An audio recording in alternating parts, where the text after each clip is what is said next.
Bonjour à tous, Jean Robin, journaliste et éditeur.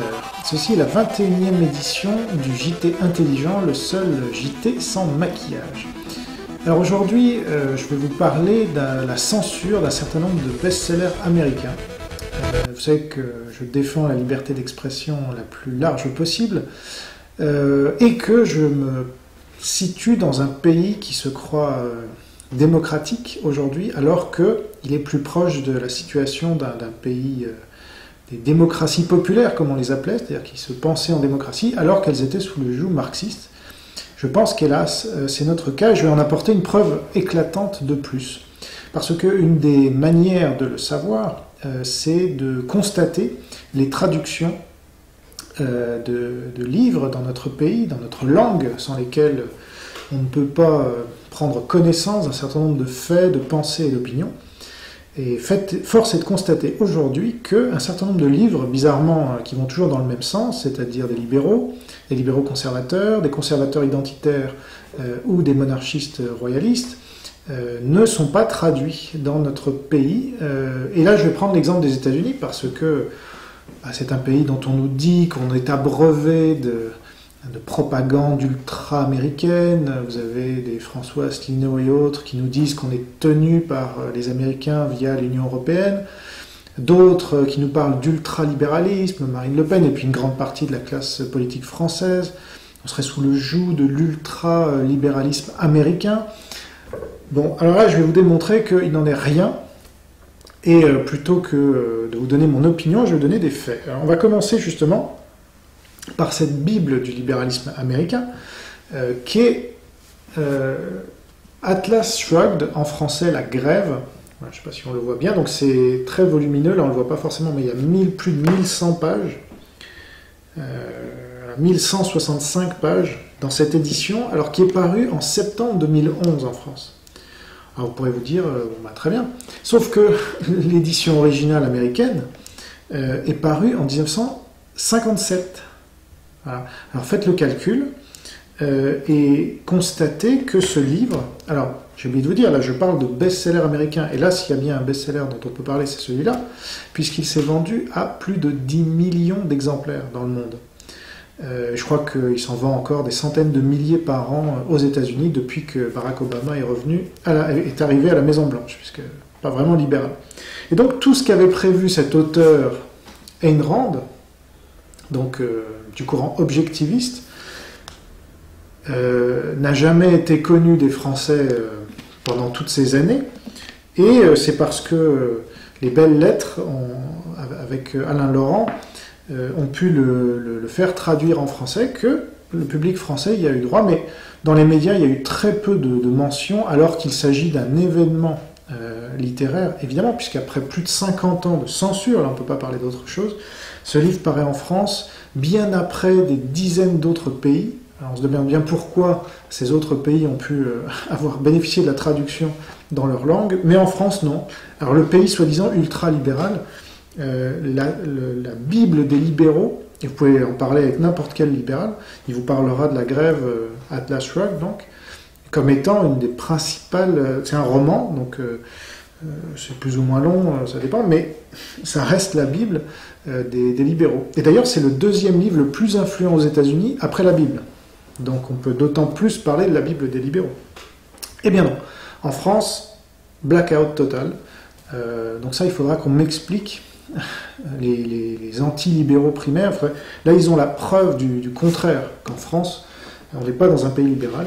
Très peu de médias en ont parlé. Vous n'avez jamais vu, alors l'auteur est mort évidemment, mais enfin, vous n'avez jamais vu Alain Laurent, qui est l'éditeur principal, être invité sur les plateaux télé pour venir en parler. Non. Alors, un autre exemple. Vous connaissez tous Michael Moore, évidemment. Alors là, posez-vous la question aussi. C'est toujours intéressant parce que la censure, c'est vraiment subtil et ça joue avec la perception de nos sens. Par définition, ce qu'on ne voit pas, on ne le voit pas. Et on n'a pas idée qu'il puisse exister ailleurs. Et puis ce qu'on voit, ça nous paraît évident, oui, ça existe, parce qu'on le voit, on fait que ça. Alors, l'exemple de Michael Moore est très parlant, parce que tout le monde le connaît en France. Il a sorti des documentaires aux États-Unis qui ont tous été traduits et diffusés en français, et en France, sous-titrés ou avec une voix d'acteur français. Il y a eu des livres, il y a eu... Bon. Mais qui est au courant que le Michael Moore de droite, américain, s'appelle Dinesh D'Souza? Donc ça, c'est un nom que vous n'avez jamais entendu parler. Hein. Dinesh D'Souza. Ça vous dit quelque chose? Bon, moi, je ne connaissais pas avant, encore récemment. Et j'ai découvert que cet homme, qui est donc un immigré indien, alors en plus, Michael Moore, c'est un bon blanc, yankee d'Amérique, donc, mais il défend soi-disant la gauche et donc les immigrés. Mais là, vous avez un immigré indien qui est arrivé aux États-Unis. Bon, je crois qu'il est arrivé assez tôt aux États-Unis, à l'âge de 18 ans. Et donc le voilà représenté là, Dinesh D'Souza, je ne sais pas si on le voit bien. Et il a commis un certain nombre de livres et de documentaires, dont ce dernier en date, qui s'appelle America, où il défend la vision exactement inverse à celle de Michael Moore, et où il démonte la propagande gauchiste, justement, de Michael Moore et de bien d'autres, et d'Obama, puisque son livre précédent et son documentaire précédent, dont vous n'avez pas entendu parler non plus, s'appelle 2016, et démonte la propagande gauchiste d'Obama et d'Hillary Clinton et de tous ces gens en fait qui détruisent selon lui le patriotisme américain. Et vous voyez là la statue de la liberté qui se défait, et donc il dit imaginez un monde sans les États-Unis, ce que souhaitent Michael Moore et ses amis, et Obama et tout ça, ils souhaitent que... Alors ça, c'est une vision un peu comme Noam Chomsky, si vous voulez. Tout le monde connaît Noam Chomsky, mais encore une fois, personne ne connaît Dinesh D'Souza ou les intellectuels républicains, Thomas Sowell par exemple. Vous avez déjà entendu parler de Thomas Sowell? C'est un noir américain qui est très connu aux États-Unis, qui a fait best-seller sur best-seller, et pourtant vous ne le connaissez pas. Alors posez-vous la question, pourquoi vous connaissez Noam Chomsky, et pourquoi vous ne connaissez pas Thomas Sowell, ni ses livres? Et pourquoi vous ne connaissez pas Dinesh D'Souza, républicain américain, qui défend le patriotisme américain, une certaine idée, parce qu'il est chrétien, catholique, libéral évidemment, alors que Michael Moore est athée et anti-américain, donc ce qu'on appelle liberal, donc vraiment de gauche aux États-Unis. Et je pourrais allonger la liste sans fin, puisque nous-mêmes, en France, nous leur avons exporté nos communistes, marxistes et autres socialo-communistes, comme Michel Foucault, qui sont des stars là-bas, Bourdieu. Vous n'imaginez même pas le prestige. D'ailleurs, Foucault avait débattu avec Chomsky. Enfin voilà. Donc là, on a la gauche et l'extrême gauche française et américaine, qui est présente dans toutes les universités, comme en France. Donc là, il y a vraiment un parallèle. Alors que, est-ce que vous connaissez Raymond Boudon? Voilà, j'en doute. Et ça, pourtant, c'est un des plus grands sociologues français, libéraux, et qui nous a quittés il n'y a pas très longtemps, et que j'ai l'honneur d'avoir été le dernier à interviewer. Donc là, il faudrait quand même... Et lui, il était libéral. Il défendait une thèse sociologique qui s'appelle l'individualisme méthodologique, qui était reconnue dans beaucoup de pays, mais pas en France, et un peu aux États-Unis quand même, il faut reconnaître. Parce qu'il y a une école libérale, malgré tout, aux États-Unis. Ils sont beaucoup moins marxisés qu'en France. Je crois notamment à cause ou grâce au macartisme. Qu'on le veuille ou non, c'est ce qui les a un peu sauvés de la décomposition totale dans laquelle nous, on se trouve, par exemple. Donc voilà. Alors, je vais vous donner un autre exemple, cette fois un peu plus sensible, mais voilà, la liberté d'expression, c'est ce qui fonde la démocratie, c'est ce qui fonde le contrat social, cher à Rousseau, c'est ce qui fonde le fait que des gens ne soient pas violents parce qu'ils peuvent parler. Et puis c'est la libre recherche scientifique. Hein. Voilà, on pourrait parler de la loi Guesso ici, non, la recherche scientifique ou historique, on n'y a pas vraiment droit, alors que les Américains, ils sont totalement opposés à cette loi Guesso, ils la qualifient de stalinienne, etc., ce qu'elle est, votée par un communiste. Mais je ferme la parenthèse pour vous parler d'une série de livres que j'ai là, sur un sujet, alors là vraiment, beaucoup plus tabou que tous les sujets auxquels vous pouvez penser, même la peine de mort, même l'avortement, même les juifs, les musulmans, enfin,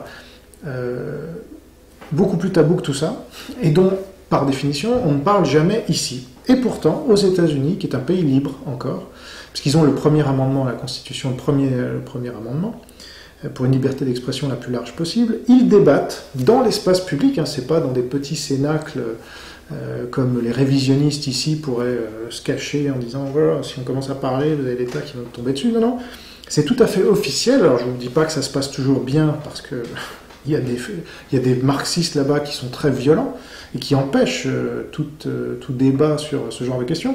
Mais voilà quelques années maintenant, une bonne trentaine d'années, que des scientifiques, des psychologues, des gens éminents, des gens qui ont découvert l'ADN, des gens qui ont inventé le semi-conducteur, ont lancé le débat, ou ont relancé plutôt le débat sur le QI et l'intelligence liée au QI, et surtout à la race. Alors c'est là où on arrive vraiment au sujet tabou par excellence. Alors il y a d'une part le QI et d'autre part les capacités physiques liées, qui seraient intrinsèquement liées à la race. Et alors là, il faut bien reconnaître que la censure est absolument totale dans ce pays, qui est la France, alors qu'aux États-Unis, vous avez des quantités de livres qui sont parus dans des grandes maisons d'édition et qui abordent le sujet, souvent frontalement, qui déclenchent des polémiques, forcément, mais qui ont le mérite d'être débattus jusqu'au plus haut sommet de l'État, puisque Bill Clinton a dû réagir sur un livre très fameux qui est sorti, alors je ne sais plus quelle année c'était, mais ça devait être en 80, bon ça vous le vérifierez, c'était dans les années 90, et qui s'appelle The Bell Curve, donc la courbe en cloche, pour traduire littéralement. Alors ce livre dit quoi ? Eh bien, ce livre dit qu'il y a un QI qui est différent selon les races, qui serait différent selon les races, et donc il faut faire une politique adéquate parce que les gens ne sont pas égaux. Voilà, ils naissent pas égaux. Alors, il y a évidemment, alors je ne vais pas rentrer dans le débat, mais parce que c'est un débat très polémique et je ne me mouillerai pas moi-même puisque c'est pas mon intention. Moi, mon intention, c'est de montrer et de démontrer par ce livre déjà de Bell Curve qui s'est vendu à des millions d'exemplaires, ça a été un des best-sellers de l'année où il est sorti, et pourtant jamais la moindre traduction en France depuis 20 ans qu'il est sorti, plus de 20 ans je crois maintenant. Alors ça c'est quand même étonnant, vous avez un livre aux États-Unis qui fait des millions, on nous dit on est un pays ultra-américanisé, etc. Bon, ben alors un des livres qui s'est le mieux vendu ces dernières années, parce que pareil, America, il s'est très bien vendu, fait partie des best-sellers New York Times. Alors un de ces livres-là, Bell Curve, qui s'est vendu à des millions d'exemplaires, n'est pas traduit en France. Tiens donc, c'est étonnant. Vous avez un autre livre qui s'est très bien vendu, et qui porte bien son nom, qui est celui-là, Tabou, que j'ai pas encore terminé, sur la domination des athlètes noirs dans le sport. Et pourquoi il est interdit qu'on en parle. Alors, même aux États-Unis, mais ce livre-là a eu droit à énormément de couverture médiatique, positive, négative, enfin il y a un débat. Et la personne qui l'a écrit, John Entine, est quelqu'un de très respecté là-bas. Vous avez d'ailleurs des commentaires sur la quatrième de couverture du New York Times, le journal classé à gauche, de Emerge, de Scientific American, un journal américain scientifique, The Washington Post, donc c'est quand même la référence du journaliste d'enquête américain, et de Sports Illustrated, qui est là aussi la référence sportive américaine, qui parle par exemple de Balanced, Well-Reasoned and Above All Examination of the Issue, donc équilibré, très bien pensé, etc. Et pourtant, il aborde le sujet ultra polémique, mais foncièrement intéressant, je trouve, du fait que les sportifs américains, les sportifs noirs, pardon, pas américains spécialement, puisque les Kenyans, par exemple, dominent vraiment de la tête et des épaules, comme on dit dans le sport, justement, tout ce qui est marathon et courses dépassant les 20 km. Alors pourquoi ? Il en parle dans le livre. Et pourquoi la quasi-totalité des sprinteurs depuis des années, depuis qu'il n'y a plus la ségrégation aux États-Unis notamment, sont originaires d'Afrique de l'Ouest. Quasiment tous, vous pouvez regarder, ou de la Jamaïque. Voilà. Ou de Trinité et Tobago, enfin toute cette région-là. Comment ça se fait ? Est-ce qu'il n'y aurait pas une part de génétique ? Alors là, on arrive au cœur du sujet, c'est que justement, les communistes et les marxistes qui tiennent ce pays, encore une fois, et qui s'imposent de plus en plus aux États-Unis, mais pas encore suffisamment pour empêcher ce genre de débat, les communistes, depuis Lysenko au moins, nous ont fait croire, et maintenant, ça y est, on l'a cru, parce que il faut bien reconnaître ce qui est, que la génétique n'existe pas. Voilà. Et c'est pour ça qu'on arrive à la théorie du genre et à des gens qui nous disent mais fille ou garçon, peu importe, finalement.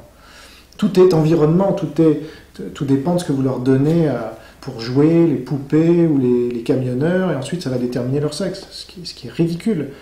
il y a une part de génétique, hein, et les communistes, les marxistes ont trouvé la parade en disant « Ah ben si vous parlez de génétique, c'est que vous êtes nazi ».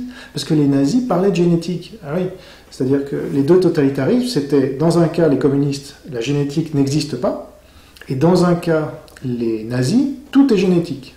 Bon, alors forcément, entre ces deux extrêmes, il y a bien un juste milieu, et tous ces scientifiques, alors là je reviens à The Bell Curve, vous avez vraiment des dizaines et des dizaines de scientifiques qui ont signé un papier, dont je vous mets les références là. Vous pouvez retrouver tous les noms de ces gens brillants, et je vais parler de l'un d'entre eux juste après, qui ont dit, mais attendez, vous avez une part de génétique et une part d'environnement. Et ça paraît effectivement évident. Notamment, si on parle du sport, alors là, c'est pas une question d'hiérarchie des races, c'est une question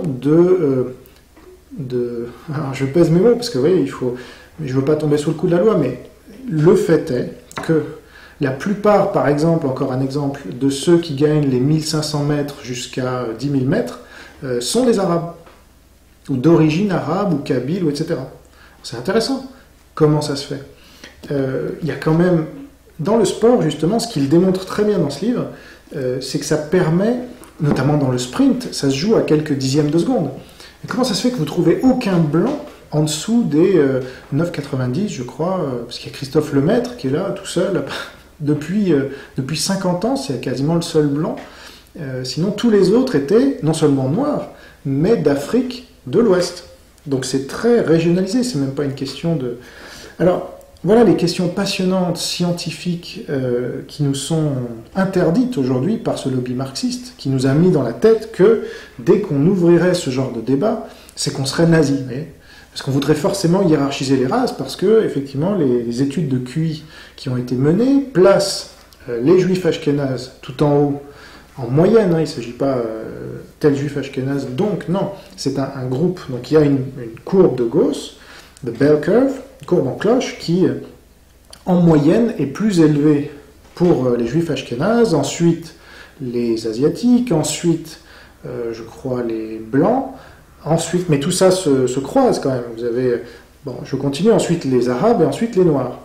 Bon, mais ça n'empêche pas à certains noirs d'être beaucoup plus intelligents en termes de QI que des juifs ashkénazes. Et puis, l'intelligence ne se résume pas au QI, mais ça donne une indication sur la part du génétique dans l'intelligence. Bon, bah, c'est intéressant, c'est la science après tout, et si on peut faire d'autres corrélations, comme d'autres scientifiques en ont fait, avec la prédisposition au crime, bah, moi ça m'intéresse, ça touche à toute la politique finalement, et il ne s'agit pas de stigmatiser, comme adorent le dire les marxistes, telle ou telle population, il s'agit de gouverner, c'est prévoir, donc il s'agit de réfléchir à tout ça, mais si on n'a pas les faits, on ne peut pas réfléchir et on ne peut pas s'améliorer. Voilà. Donc, tout de suite, le lobby marxiste hurle à la politique eugéniste ou à je ne sais pas quoi. L'eugénisme, il est déjà là et il est pratiqué par le lobby marxiste et tous ses affidés en masse parce que 97% des trisomiques sont aujourd'hui avortés. Donc, ça ne tient pas, leurs arguments ne tiennent pas une seule seconde. On voit là très clairement avec ce cas que vous avez tout un pan de la science moderne qui s'intéresse à ces questions et comment ne pas s'y intéresser, qui est complètement mise de côté et qui n'est pas portée à la connaissance du public. Alors vous n'en aviez peut-être pas connaissance, c'est un des sujets les plus tabous aujourd'hui, sans aucune raison. Et alors vous avez par exemple un de ces scientifiques, parce que voilà, ce qu'il faut dire aussi, c'est que ces gens-là, qui se penchent sur ces sujets, bon il y a des racistes aussi, il faut le reconnaître, mais il y en a aussi dans l'autre camp, hein, donc... et puis, vous avez par exemple Hans Eysenck. Alors, lui, il n'est pas raciste puisqu'il est juif. Et en plus, comble de l'ironie, il était allemand, il a vécu le nazisme. Et pas en tant que nazi, en tant que juif, donc il a dû fuir, déjà il a combattu le nazisme à son niveau, c'est-à-dire qu'il était un jeune allemand, donc...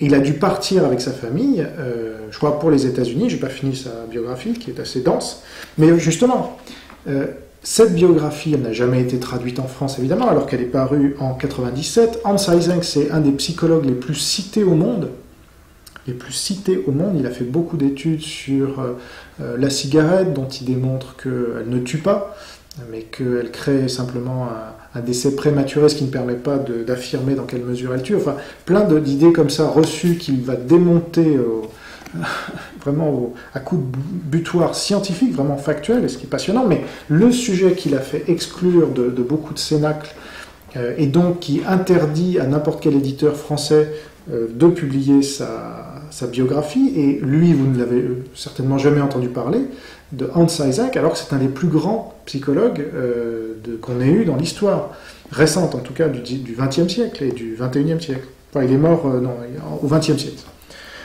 Donc, voilà ce que je voulais vous dire, c'est qu'il y a quand même un problème. Moi, j'ai envie, en tant qu'esprit libre, et je pense que vous êtes un esprit libre aussi si vous regardez cette vidéo, à moins que vous soyez mal intentionné, on a envie d'en savoir plus.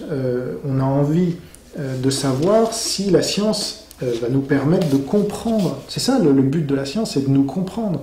Comment est-ce qu'on pourrait espérer vivre dans un monde meilleur si on s'interdit des sujets a priori en disant « Ah non, parce que si on va sur ce terrain-là, c'est qu'on est raciste. » Alors ça, c'est un procès d'intention, c'est un procès politique. Et tous ces livres-là démontrent bien que c'est la politique, en fait, qui ont interdit aux scientifiques, parce qu'évidemment tout est lié, c'est des financements, c'est des exclusions d'un côté ou des financements de l'autre. Donc, tant que vous êtes dans la doxa, vous avez les financements. Dès que vous allez sur ce genre de sujet, hop, non seulement vous n'avez plus les financements, donc vous crevez, mais en plus on vous exclut, on vous insulte, on vous diffame. Donc ça, je suis désolé, c'est pas une société libre qui fait ça, c'est une société dictatoriale, et on n'en a pas forcément conscience, parce que comme dans les démocraties populaires, on se dit « Ah bon, on peut parler de tout ». Ah non, ça je vous renvoie à mon dictionnaire des débats interdits mais légaux. Je ne traite pas de ce sujet particulier, mais enfin j'en traite d'une quinzaine d'autres, et vous allez voir si on peut parler vraiment de ce qu'on veut. Non. Donc, nous, notre rôle de journaliste hors système, je pense à moi et à quelques autres, c'est de parler de ces sujets, parce qu'on n'a pas un responsable de chaîne qui va nous dire « Ah non, ne parlez jamais de ça !» Mais il s'agit d'une censure pure et simple. Le pire dans la censure, c'est quand on n'en a même pas conscience, parce que la pire des prisons est celle dont on ne voit même pas les barreaux. Si je ne vous avais pas parlé de ces livres-là, et là je vais vous en parler d'un autre qui vient de sortir et qui crée le débat aux États-Unis depuis des mois qu'il est sorti, donc, parce qu'il est écrit par une sommité, quelqu'un qui est absolument inattaquable, une fois de plus, c'est-à-dire que à chaque fois, ce sont des sommités. The Bell Curve avait été écrit par des gens au-dessus de tout soupçon, mais ils ont été calomniés dans leur pays, ce qui ne leur a pas empêché de vendre des millions d'exemplaires, mais ici, il n'existe pas, si vous voulez, ça n'existe pas. Donc on vit vraiment dans c'est pas deux pays différents, là, on vit sur deux planètes différentes. Vous avez une planète de gens qui quand même continuent à faire des recherches scientifiques, ont un esprit libre, sans préjugés, sans police politique, qui va leur dire « Ah non, ça vous êtes un nazi, hein, vous savez ? Ah non, vous saviez pas ? Bon ben voilà. Vous êtes en train de mettre des juifs dans les chambres à gaz. Bon, mais je fais de la science. Ah non, non, non, c'est pareil. » Et puis dans un autre pays, vous avez des gens... Bon. Donc, ce livre-là, que je viens de recevoir, A Troublesome Inheritance, donc il n'est pas commencé, alors fait polémique aux États-Unis, mais ça ne les empêche pas, voilà, d'avoir au quatrième de couverture, comme aiment bien faire les Américains, des mentions de gens au-dessus de tout soupçon, voilà, encore quelqu'un du Washington Post, du New Scientist, du Charles Darwin Professor of Anthropology, donc professeur d'anthropologie au Charles Darwin Institute, et puis James D. Watson, le découvreur de l'ADN, comme je vous le disais tout à l'heure, qui en disent tout le bien qu'ils en pensent. Donc si vous voulez, au bout d'un moment, et alors j'ai oublié de vous dire qui était Nicolas Wade, qui est l'auteur de ce livre, qui se vend là encore comme des petits pains, évidemment, c'est un des best-sellers aux États-Unis en ce moment. Eh bien, Nicolas Wade, je vais vous le lire parce que je pense, je vais oublier un certain nombre de choses qu'il a faites. Alors, il a fait le King's College à Cambridge, et il a été l'éditeur en chef de Nature. Nature, si vous ne connaissez pas, c'est le journal scientifique par excellence. Donc c'est celui qui donne le là. Il vous dit oui ou non. C'est-à-dire, c'est le journal, le comité de lecture, vous savez, scientifique. Donc lui, il a été le responsable de Nature. Et après, il a rejoint Science, donc qui est l'autre journal à comité de lecture. Et puis, il a rejoint le New York Times, donc le journal à gauche, en tant que reporter. Et puis, il a rejoint... bon, là, je crois qu'il est à la retraite, mais il a publier des livres sur l'évolutionnisme, etc. Parce que c'est bien gentil de nous dire Charles Darwin, l'évolutionnisme et tout, mais les évolutionnistes eux-mêmes, en France en tout cas, sont souvent des marxistes. Et alors quand vous leur parlez de l'espèce humaine qui aurait pu évoluer parce qu'elle serait partie d'Afrique pour aller dans différents pays, différentes zones géographiques, avec des climats différents, avec des choses différentes auxquelles il a dû s'adapter, donc développer, parce que ça vient de là en fait. Ça viendrait de là, selon ces études, de ce que j'ai pu en lire en tout cas, c'est que voilà, on développe, on s'adapte au milieu, et donc ça, il me semble, hein, la théorie de Charles Darwin. Mais non, l'appliquer à des petits oiseaux, ou à des tortues, des Galapagos, ou à des je sais pas quoi, c'est autorisé, alors ça, il n'y a pas de problème. Les animaux, il y a la sélection naturelle et tout, mais alors les hommes, ah non. Ah non, ce que vous comprenez, ça veut dire qu'après les hommes sont différents. Bah oui. Mais différent, ça ne veut pas dire qu'il y a une hiérarchie, qu'il y a des gens qui sont supérieurs à d'autres. Non, c'est que ça, on retombe dans le travers du marxisme qui veut faire croire que tout le monde... Alors, nous sommes tous égaux en droit. Voilà, ça, c'est un acquis de la Révolution française et puis de toutes les révolutions. Mais nous ne sommes pas égaux physiquement. Nous ne sommes pas égaux génétiquement, nous ne sommes pas égaux culturellement, et c'est très bien. Mais alors les marxistes, non, il faut que tout le monde soit égal. Mais c'est un point, le dire comme ça paraît pas choquant, mais quand on voit les conséquences de cette véritable idéologie et de sa prégnance sur notre quotidien, en fait.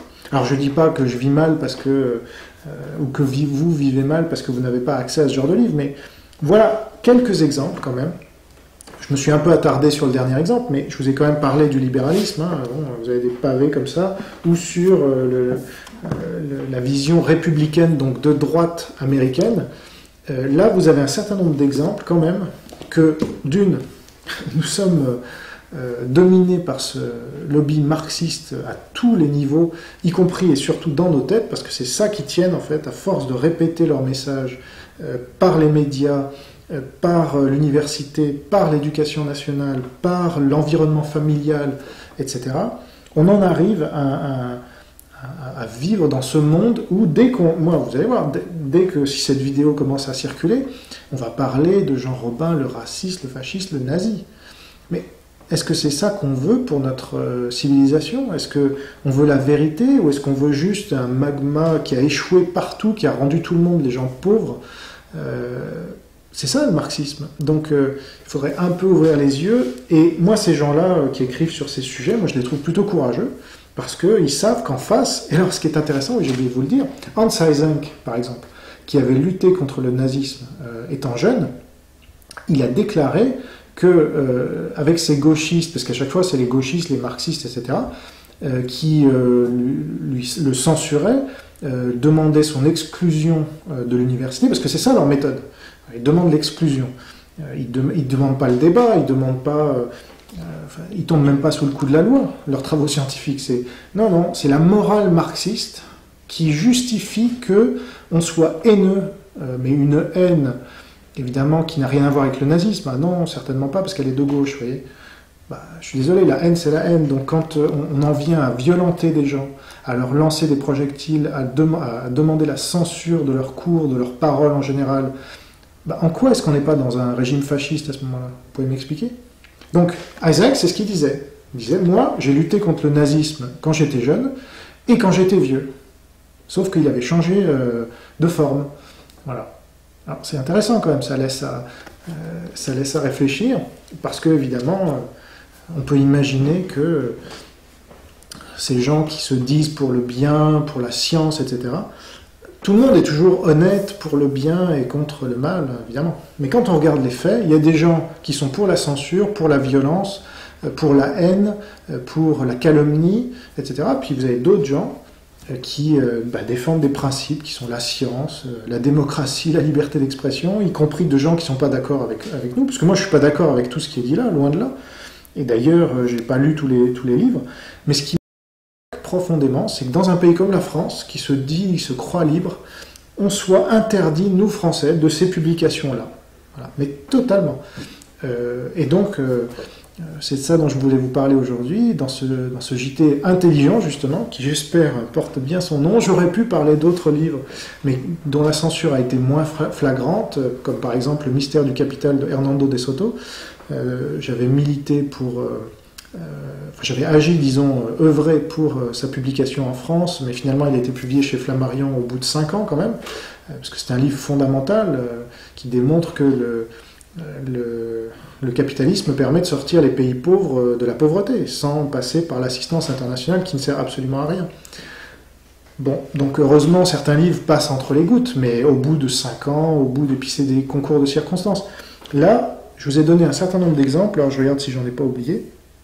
Mais alors si, je peux vous parler d'un dernier livre, mais c'est Jaron Lanier qui a publié un livre qui s'appelle You're Not a Gadget et qui démontre, alors là c'est par rapport à Google, Facebook et tout ça, qui démontre qu'en fait ces géants qu'on croit capitalistes sont totalement maoïstes en fait et sont marxistes. Alors là encore, on a un livre qui est sorti il y a bientôt 5 ans maintenant aux États-Unis, qui a été traduit dans une quinzaine de langues et qui est toujours pas paru en France. Voilà. Donc bon, à chaque fois on démontre la même chose, c'est-à-dire que vous avez un lobby qui est dans les têtes, qui a été mis à coup de dizaines et de centaines d'heures, et puis c'est un conformisme social, donc d'enseignement et tout ce que vous voulez, c'est un conformisme social. Si vous commencez à dire quelque chose dans votre famille et qu'il y a un oncle ou une tante ou un parent qui vous dit « mais c'est nauséabond ce que tu dis là, vraiment ». Oui, mais enfin, à ce moment-là, la susceptibilité, elle peut être généralisée, et c'est la guerre. Donc, ce que veulent ces gens, c'est la guerre. Et ce sont, les marxistes, ce sont des gens qui sont contre la paix, alors qu'ils se disent pour la paix, qui sont contre la liberté, alors qu'ils se disent pour la liberté, qui sont contre même l'égalité, puisque tout le monde devrait avoir le droit de dire ce qu'il veut. C'est ça, la liberté d'expression. Et donc, ces gens-là sont pour l'inégalité, pour la guerre, et pour le mensonge, au final. Lysenko, c'était ça, vous chercherez.